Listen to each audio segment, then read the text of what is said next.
ఉమ్మడి చిత్తూరు జిల్లాలో పాడి మామిడి రైతులను మంత్రి పెద్దిరెడ్డి రామచంద్రారెడ్డి కుటుంబం నిలువు దోపిడీ చేస్తుందని మాజీ ముఖ్యమంత్రి రాజంపేట బీజేపీ ఎంపీ అభ్యర్థి నల్లారి కిరణ్ కుమార్ రెడ్డి ఆరోపించారు.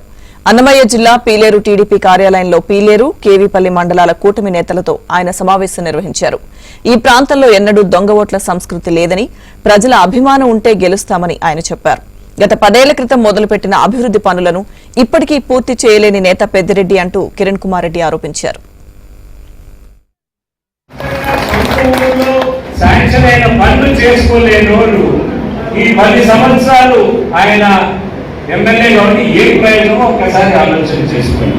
హాస్పిటల్స్ కూడా నేను చేసింది ఇక్కడ పీలేరులో కానీ, కలికిరిలో కానీ, వాయిపాడు కానీ 100 పడకల హాస్పిటల్ చేసాం.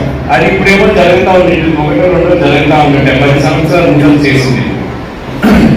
అభివృద్ధి పైన మీకు దృష్టి ఉంటే బాగా ఆలోచన చేసుకొని మీరు ఖచ్చితంగా ఇది చేయాల్సిన అవసరం ఉంది.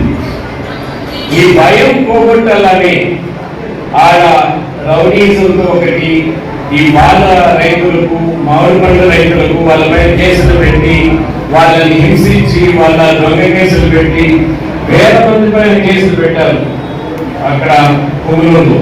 అందుకని వెబ్ కెమెరాస్ పెట్టడం జరిగింది. మనకు కూడా పెట్టారు.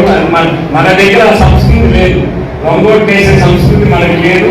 మనం న్యాయంగా, ధర్మంగా మీ అభిమానంతోనే ఎమ్మెల్యే కానీ ఎంపీ కావాలని అనుకుంటాం. కానీ దొంగ పనులు చేసి ఎంపీగా, ఎమ్మెల్యేగా గెలిచాల్సిన అవసరం మీకు అభిమానం ఉంటే మేము గెలుస్తాం, అభిమానం లేకపోతే ఓడిపోతాం. కానీ దొంగ పనులు చేసి ఎమ్మెల్యే కావాలి, ఎంపీ కావాలనే ఉద్దేశం